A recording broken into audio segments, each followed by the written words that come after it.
আসসালামু আলাইকুম। কেমন যাচ্ছে ডক্টর মোহাম্মদ ইউনূসের দিনকাল? রাজনীতির উত্তাল ঝড় তিনি অবলোকন করছেন, নানান কৌশল অবলম্বন করছেন সরকারের পক্ষ থেকে, এনসিপির পক্ষ থেকে। কিছু কিছু সমালোচনার যোগ্য হয়ে গেছে, কিছু প্রশংসার যোগ্য হয়েছে, নানান বৈঠক হয়েছে, সমাবেশ হয়েছে। কিন্তু এই যে বেশ কয়েকটা বৈঠক থেকে রেজাল্ট কিন্তু জিরো। ইভেন এই প্রথমবারের মতন ডক্টর মোহাম্মদ ইউনূস তিনি পদত্যাগের কথা বলছেন, যেটা নাহিদ দাবি করছে। এখন একটা তিনি সিস্টেমের মধ্যে চলে আসছেন। কেউ কেউ বলছেন যে তিনি আসলে পদত্যাগ করেন নাই, এটা নাহিদের বানানো কথা। কেউ কেউ বলছেন যে নাহিদদেরকে ব্যবহার করে তিনি জাতির কাছে সিম্পেথি নিতে চাইছেন।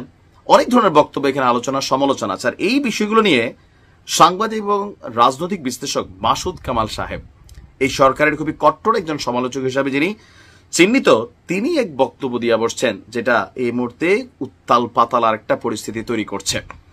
তিনি বলছেন যে ডক্টর ইউনূস এমন শান্তি সারা দেশে ছড়িয়ে দিয়েছেন যেখানে মার খেয়েও চুপ থাকতে হয়। তিনি বলেন, আওয়ামী লীগ আমলে আমরা শুনতাম যে বিএনপির নেতাকর্মীরা ঘরে থাকতে পারত না, নদীর চরে গিয়ে থাকতো, জঙ্গলে থাকতো।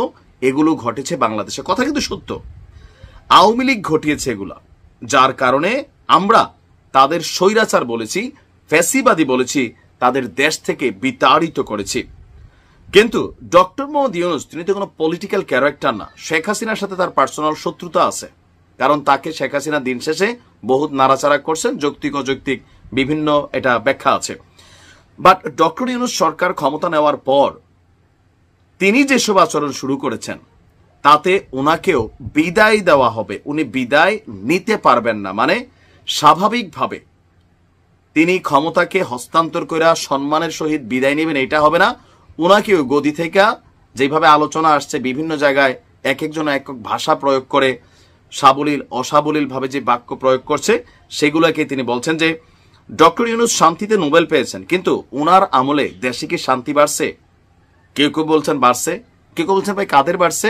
এনসিপির নেতা কর্মীদের বাড়ছে, বাকিদের কেউই শান্তিতে নাই। রাস্তা দিয়ে হাঁটবেন, কেউ যদি আপনাকে স্বৈরাচারের দোসর বলে পেটায়, একটা পুলিশও আপনাকে বাঁচাতে আসবে না। এই বাস্তবতার নাম কি শান্তি? মাসুদ কামালের এই বক্তব্য শতভাগ যৌক্তিক। ঘটতেছে বাংলাদেশে, রাস্তায় একজনকে পিটাইতেছে, বলতেছে স্বৈরাচারের দোসর, ফেসিস্টের দোসর। এটি তার পরিচয়। সত্য মিথ্যা জানার টাইম নাই, পিটাও, মব করো, লুটপাট করো। তারপর হচ্ছে পুলিশও চুপ থাকে, কারণ কি সরকারে অনেক ঘটনা ঘটে। আবার এই মবদেরকে উৎসাহিত করে হান্নান মাসুদের মতন নেতারা।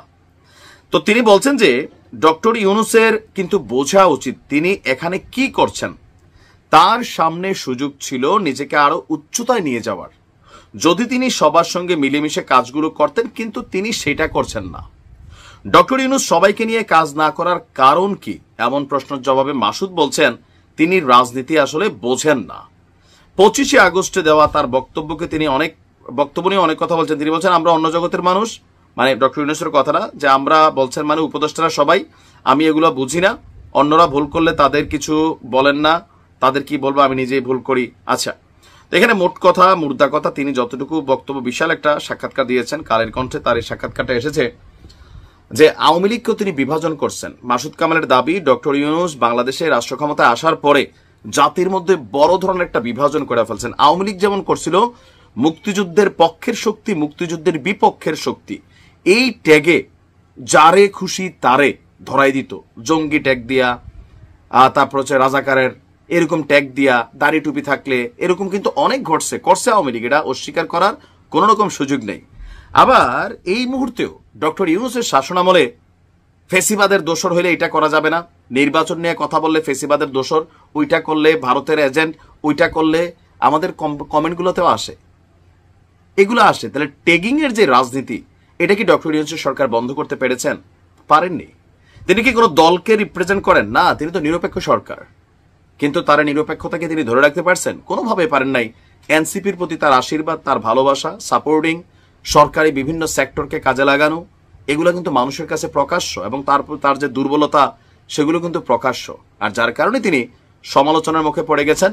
ইভেন বিএনপি যে বলতেছে ঈদের পরে তারা বিশাল আন্দোলনে নামবে, অলরেডি আগামীকালকে 15 লক্ষ মানুষ তারা ঢাকা শহরে আনতেছে। এই সিচুয়েশনগুলো সরকারকে একটা টাইট সিচুয়েশন ক্রিয়েট করবে। যদি ডিসেম্বরে নির্বাচন না দেয়, বিএনপি বলতেছে আদায় করে নিবে অনেক ক্ষেত্রে, তো সে আদায় করার যদি সিচুয়েশন হয়, ডক্টর ইউনূসের স্বাভাবিক পদত্যাগ হবে না, মানে স্বাভাবিকভাবে তিনি বিদায় নিতে পারবেন না, তাকে হয়তো স্বেচ্ছায় পদত্যাগ করতে হবে অথবা তাকে বাধ্য করা হবে, এমনটাই কিন্তু আশঙ্কা রাজনৈতিকভাবে চলছে। আর সেখান থেকে হয়তো মাসুদ কামাল সাহেব বাকি কথাগুলো বলছেন, সতর্কতা দিয়েছেন। ভালো থাকুন, আসসালামু আলাইকুম।